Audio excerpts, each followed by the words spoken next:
시청자 여러분 안녕하십니까? 10월 25일 지원 AI 뉴스 시작합니다. 오늘 삼척에서는 도내 파크골프 동호인들의 한마당 축제인 삼척시장배 강원특별자치도 파크골프 대회가 열렸습니다.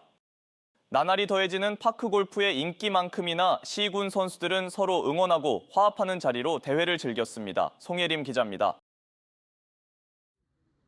청명한 가을 하늘 아래 힘차게 쳐낸 공이 잔디를 가로지릅니다. 이른 아침부터 선수들이 한자리에 모여 파크골프의 즐거움을 만끽하는 축제의 장이 마련됐습니다. 우리 회원들 간의 우정도 돈독해지고 향후 삼척의 파크골프 회원들이 많이 늘어날 것 같고 시민들의 화합이 더 증진될 것 같습니다. 지난해 삼척 미로 파크골프장에서 열렸던 삼척시장배 강원특별자치도 파크골프 대회가 올해는 새로 조성된 도계 파크골프장에서 열렸습니다. 사업비 58억 원이 투입돼 올 7월 준공된 도계 파크골프장은 18홀 규모의 총 연장 1,580m로 전국 파크골프장 가운데 최장거리 코스를 자랑합니다. 자연 친화적으로 설계돼 참가자들의 호평을 받았습니다. 이번 대회엔 도내 18개 시군 파크골프 실력자 700여 명이 참가해 갈고 닦은 기량을 마음껏 펼쳤습니다. 삼척시는 경기장 추가 조성과 각종 대회 유치 등 공격적인 스포츠 마케팅으로 생활체육과 지역 상경기 활성화 두 마리 토끼를 잡겠다는 계획입니다. 길이도 가장 길고 그리고 아름답게 조성되어 있고요. 대한파크골프협회로부터 공인을 받은 아주 좋은 파크골프장이고요. 또 36홀을 또 조성하려고 추진 중에 있습니다. 삼척시는 파크골프장 이용객들의 접근성과 편의성, 쾌적성 등 경기장 품질까지 높여 대회 규모를 점차 확대하기로 했습니다. 지원뉴스 송혜림입니다. 경찰청이 어젯밤 경무관 51명에 대한 전보 인사를 단행했습니다. 이번 인사에서 강원경찰청 공공안전부장의 박재현 서울청 경무부장이, 생활안전부장의 이상국 경기북부청 수사부장이, 원주경찰서장엔 김광식 부산청 수사부장이 각각 임명됐습니다. 강원청 강순보 생활안전부장은 경찰청 범죄예방대응국 치안상황관리관으로 자리를 옮겼습니다. 제3회 숲속 빵시장 행사가 오늘부터 이틀간 춘천 엘리시안 강촌에서 열립니다.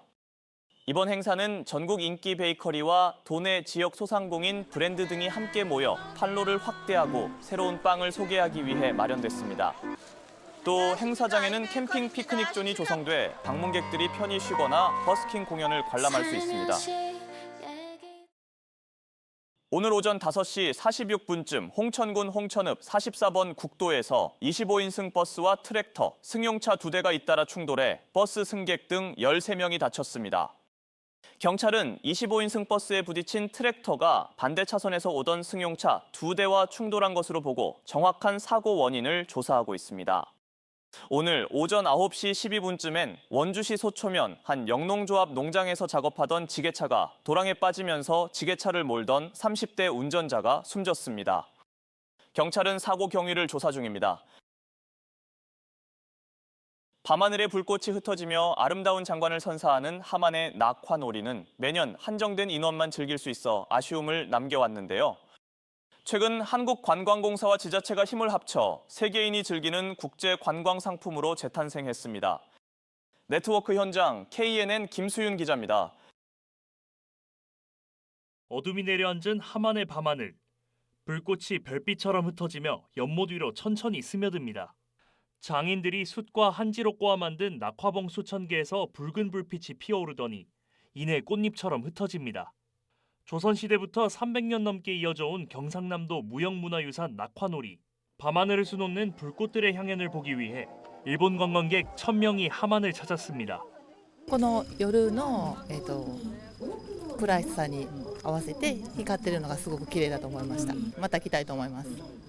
1년에 한 번 한정된 인원만 입장할 수 있는 예약제로 운영돼 아쉬움을 남겼지만 최근 관광공사, 함안군, 경남도가 힘을 합쳐 지역을 대표하는 관광 상품으로 재탄생했습니다. 한국관광공사가 작년부터 잠재력 있는 지역 축제를 대상으로 지원 사업을 진행해 왔는데 올해 일본인 관광객을 대상으로 스페셜 데이를 연 겁니다. 지난해 일본인 관광객 400명, 지난달엔 대만 관광객 300명이 찾아 국제 관광 상품으로서의 가능성을 인정받았습니다. そういった意味でまだ韓国の地方には日本人のお客様に知られていないような魅力あるたくさんの観光コンテンツが眠っておりますので、これを掘り起こして日本のお客様に提供していきたいと思っております。 함안군도 이번 행사를 계기로 낙화놀이를 군의 대표 관광 상품으로 발전시켜 나갈 계획입니다. 함안의 낙하놀이를 이제는 이제 세계인이 찾는 지역 콘텐츠로 만들려고 합니다. 여러 가지 공모 사업이라든지 자체 예산으로 해서라도 300년 전통을 이어온 함안 낙화놀이가 이제 세계인이 즐기는 축제로 거듭나고 있습니다. KNN 김수윤입니다. 춘천시가 중국 창저우시와 14년간 이어온 우호 협력을 강화하고 체육 분야로 교류의 폭을 넓히기로 했습니다. 양시는 협의를 통해 창저우시 유소년 축구 선수단이 다음 달 춘천에서 열리는 춘천 유소년 축구대회에 참가하고 춘천시 선수단은 창저우에서 열리는 한중체육교류대회에 참가하는 방안을 협의했습니다. 앞서 춘천시와 창저우시는 지난 2006년 창작 애니메이션 공동 제작 협력을 계기로 교류를 시작했습니다. 삼척시는 연말정산 기간을 앞두고 고향사랑기부제 연말 특별 이벤트를 진행합니다. 삼척시는 고향사랑 기부자 가운데 랜덤으로 100명을 선정해 삼척해양 레일바이크 4인승 탑승권 한 매를 제공하고 30명에게는 3만 원 상당의 고향사랑 기부제 답례품 중 한 종을 제공할 예정입니다. 강원자치도가 찾아가는 전세 사기 법률 상담 무료 지원 창구를 운영합니다. 상담 창구는 다음 달 3일 오후 1시 30분부터 강릉시 교일동 주민센터에서 운영되며 전세보증금 반환 소송 절차와 금융 지원 등 다양한 법률 행정적 지원을 제공합니다. 강원도는 2023년 6월 원주를 시작으로 지금까지 총 6차례에 걸쳐 83명에게 상담 서비스를 제공했습니다. 홧김에 위협 운전을 하고 욕설을 한 70대 버스 운전기사가 원심과 같은 벌금형을 선고받았습니다. 춘천지법 형사 1부는 폭행과 특수협박으로 기소된 70살 A씨에게 원심과 마찬가지로 벌금 300만 원을 선고했다고 밝혔습니다. A씨는 지난해 원주에서 버스를 운행하던 중 33살 B씨가 몰던 승용차를 향해 라이트를 켜며 항의하는 등 위협한 혐의를 받습니다. 이상으로 지원 AI 뉴스 마칩니다. 시청해주신 여러분 고맙습니다.